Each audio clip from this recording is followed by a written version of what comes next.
Yes, प्रत्येक मनुष्य में क्षमता है, हर प्रकार की क्षमता है। अगर वह अपनी इस क्षमता का उपयोग न करे तो इसमें दोष किसका? विराम।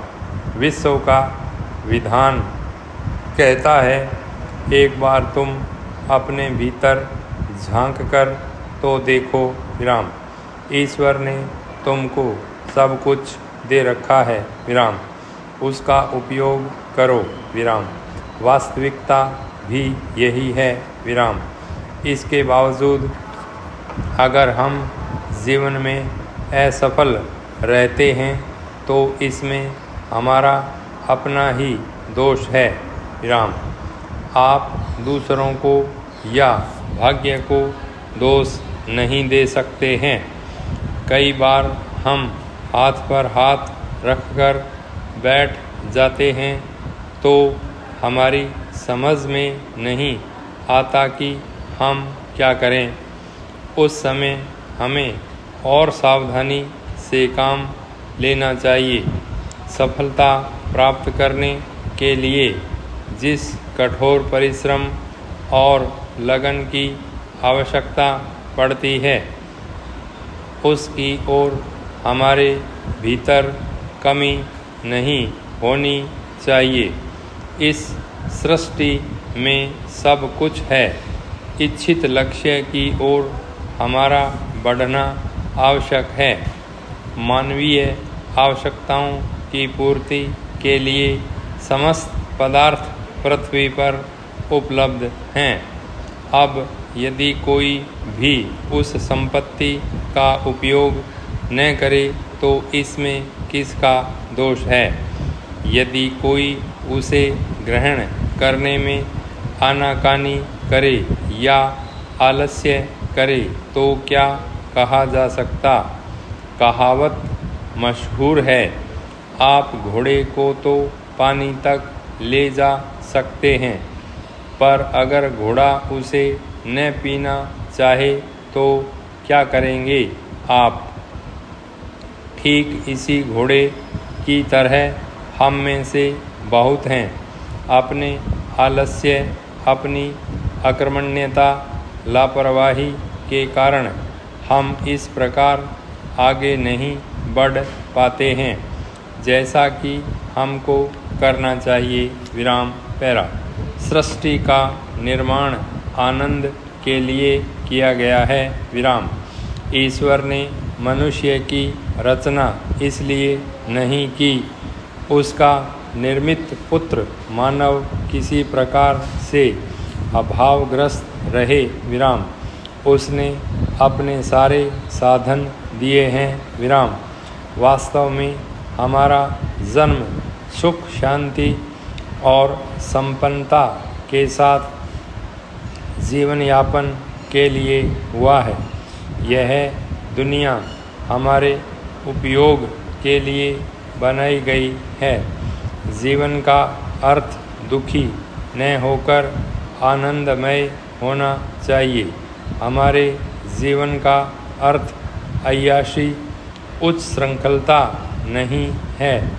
विलासिता, उच्च श्रृंखलता हमें पतन की ओर ले जाती है। आनंद का अर्थ है अपने व्यक्तित्व का विचार। नैतिकता ही हमें उत्थान की ओर ले जाती है। विराम। आनंद का अर्थ है सुख, शांति, समृद्धि और सद्भावना। दुख, दारिद्र्य और ईर्ष्या कुविचारों का परिणाम है। विराम। आनंद जीवन का दूसरा नाम है। विराम। हृदय की स्वच्छता और धीरज रखना ही सफलता की प्रमुख सीढ़ियाँ हैं। मनुष्य के जीवन में उस समय तक आनंद की उत्पत्ति नहीं होगी जब तक कि वह अपने मन से ईर्ष्या, आलस्य आदि को हटा नहीं देता है। विराम। इनको हटाने के बाद ही उसका हृदय निर्मल होगा और तब उसके मन में आनंद आ सकेगा। कलुषताओं का द्वंद्व आनंद को समाप्त कर देता है। समता का अभाव जीवन में विसंगति उत्पन्न कर देता है। विसंगतियाँ जीवन के उज्ज्वल पक्ष में इस प्रकार छा जाया करती हैं जैसे चांद पर ग्रहण छा जाया करता है।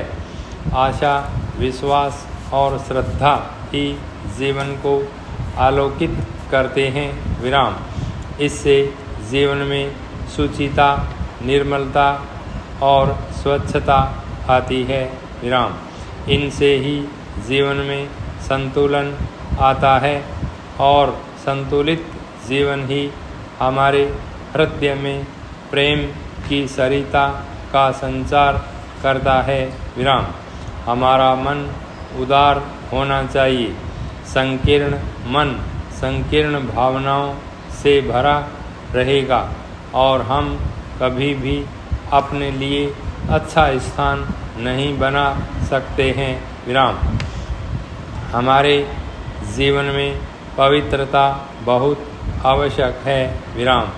यह ज़रूरी नहीं है कि आपके पास बंगला हो या शीश महल और सारे साधन हो तभी आप साफ सफाई के साथ रह सकते हैं। यह गलत धारणा है। विराम। अपने सीमित स्थान और सीमित सामान के बावजूद उस सब को साफ सफाई से रखकर पवित्रता बनाई जा सकती है। विराम। यह कोई ज़रूरी नहीं है कि आपके पास 8-10 कपड़े हों तभी आप सफाई से रह सकते हैं। 2 कपड़े रखने वाले भी इतने साफ सुथरे ढंग से रहते हैं कि क्या कहना। भावना भर होना चाहिए। साफ सफाई और पवित्रता से मन प्रसन्न रहता है और काम करने में भी मन लगता है। गंदगी के पास बैठकर भला आप क्या सुख पा सकते हैं। विराम। पैरा।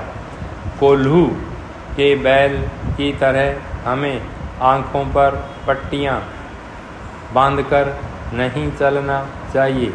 इस प्रकार का रुख हमें पोंगापंथी बना देता है। समृद्धि कभी भी पोंगापंथियों को नहीं मिलती है। सफलता केवल कर्मठ व्यक्ति के हृदय में ही निवास करती है। कर्मठ मन में नए नए विचार आते हैं और वह उसको प्रगति के पथ पर ले जाते हैं। विराम। रूढ़ियों में फंसा मन केवल एक स्थान पर स्थिर होकर रह जाता है। विराम। उसे कुछ भी सूझता नहीं है। विराम। ऐसा व्यक्ति कभी सफलता प्राप्त नहीं कर सकता है। विराम। सफलता का प्रथम सोपान सृजन है। By stop.